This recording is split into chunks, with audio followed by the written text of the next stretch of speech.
Hello everyone, English teacher here. Welcome back to our channel. I hope everyone is doing well. ఈ రోజు వీడియోలో అయితే పిల్లలతో చాలా ఫ్రీక్వెంట్గా మాట్లాడుతూ ఉండే సెంటెన్సెస్ని ఇంగ్లీష్లో ఎలా చెప్పాలో క్లియర్గా ఎగ్జాంపుల్స్తో చూద్దాం. సో వీడియో కనుక నచ్చితే ఖచ్చితంగా ఒక లైక్ ఇచ్చేయండి. ఇప్పుడైతే ప్రీవియస్ వీడియోలో 2 క్వశ్చన్స్ అడిగాను కదా, వాటిలో ఫస్ట్ వన్ ఏంటంటే అలా దూకితే పడిపోతావు. ఈ సెంటెన్స్ని if you jump like that you will fall or you will fall down ఇలా చెప్తాం. Now the second question is అర్థమయ్యేలా గట్టిగా మాట్లాడు. ఈ సెంటెన్స్ని speak loudly enough to be understood ఇలా చెప్తాం. ఇప్పుడైతే ఈ వీడియోలో మీకోసం 2 క్వశ్చన్స్ ఉంటాయి కదా. ఫస్ట్ వన్ ఏంటంటే మంచి పని చేసావు.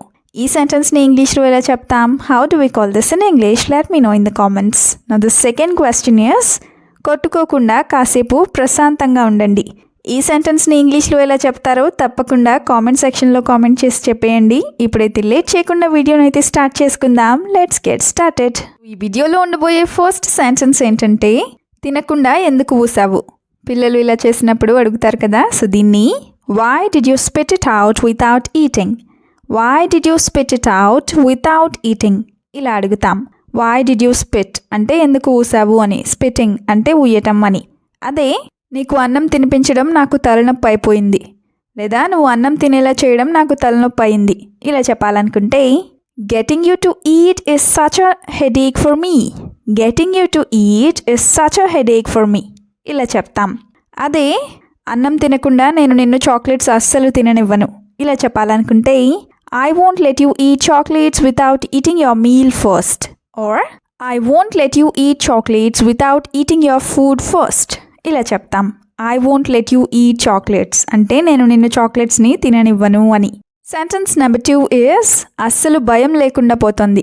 ఏ మాట విననప్పుడు ఇలా అంటూ ఉంటారు కదా. సో దీన్ని you are becoming fearless, you are becoming fearless ఇలా చెప్తాం. బికమింగ్ ఫియర్లెస్ అంటే భయం లేకుండా మారటం అని.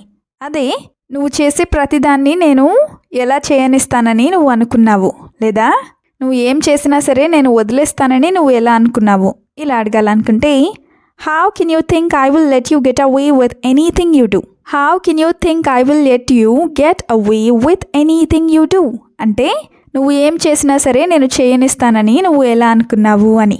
అదే నువ్వు స్కూల్కి చదువుకోవడానికి వెళ్తున్నావా, లేదా గొడవ పడ్డానికి, లేదా కొట్టుకోవడానికి వెళ్తున్నావా ఇలా అడగాలనుకుంటే do you go to school to study or to fight, do you go to school to study or to fight ఇలా అడుగుతాం.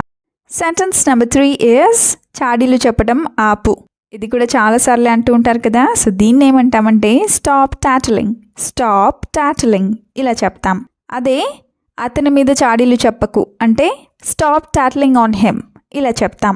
టాటిలింగ్ అంటే ఎవరినైనా ఇబ్బంది పెట్టడానికి వాళ్ళ మీద ఏదో ఒకటి చెప్పడం, లేదా వాళ్ళ గురించి తప్పుగా లేదా నాటీగా ఇలా చెప్పటం అని. అదే అందరి మీద చాడీలు చెప్పడం నీకు బాగా అలవాటు అయిపోయింది ఇలా చెప్పాలనుకుంటే you have gotten in to the habit of tattling on every one, you have gotten in to the habit of tattling on every one ఇలా చెప్తాం. You have gotten in to the habit of tattling అంటే చాడీలు చెప్పడం నీకు అలవాటైంది అని. అదే నువ్వు కూడా చాక్లెట్స్ తిన్నావు, కానీ తమ్ముడి మీద నువ్వు ఎందుకు చాడీలు చెప్తున్నావు ఇలా అడగాలనుకుంటే you eat chocolates too, so why are you tattling on your younger brother, you eat chocolates too, so why are you tattling on your younger brother ఇలా అడుగుతాం. సెంటెన్స్ నెంబర్ 4 ఇస్ తమ్ముడిని ఎందుకు ఏడిపిస్తున్నావు ఇలా కూడా అడుగుతూనే ఉంటారు కదా. సో దీన్ని why are you making your younger brother or sister cry, why are you making your younger brother or sister cry ఇలా అడుగుతాం. మీ తమ్ముడిని లేదా చెల్లిని ఎందుకు ఏడిపిస్తున్నావు అని. అదే you are older so you should take good care of them and not make them cry, you are older so you should take care of them and not make them cry అంటే నువ్వు పెద్దవాడివి కాబట్టి నువ్వే వాళ్ళని జాగ్రత్తగా చూసుకోవాలి, ఏడిపించకూడదు అని. నువ్వు పెద్దవాడివి కానీ చిన్నవాళ్ళకంటే నువ్వే ఎక్కువ అల్లరి చేస్తున్నావు ఇలా చెప్పాలనుకుంటే you are older but you are not your than your younger sibling, you are older but you are not your than your younger sibling ఇలా చెప్తాం. సెంటెన్స్ నెంబర్ 5 ఏంటంటే ప్లేట్ తీసుకువెళ్ళి సింక్లో పెట్టు. ఇలాంటివి కూడా చెప్తూ ఉంటారు కదా. సో దీన్ని take your plate and put it in the sink, take your plate and put it in the sink ఇలా చెప్తాం. అదే నువ్వు ప్లేట్ చుట్టూ అన్నం ఎందుకు అలా పడేస్తున్నావు, అలా తినొద్దు, ఇలా చెప్పాలనుకుంటే why are you spilling food around your plate, don't eat like that. Why are you spilling food around your plate, don't eat like that. ఇలా చెప్తాం. స్పిల్లింగ్ ఫుడ్ అంటే ఫుడ్ని కింద పడేయటం అని. అదే నువ్వు తిన్న తర్వాత ప్లేట్ని అలాగే గిన్నెలన్నిటినీ తీసేయి, అక్కడి నుంచి తీసేయి. ఇలా చెప్పాలనుకుంటే after you finish eating put your plate in the sink and clear the bowls too. After you finish eating put your plate in the sink and clear the bowls too. అంటే నువ్వు తిన్నాక ప్లేట్ తీసుకువెళ్ళి సింక్లో పెట్టు, అలాగే గిన్నెలన్నీ తీసేసేయి అని. Sentence number 6 is ఎదురు సమాధానం చెప్పకు.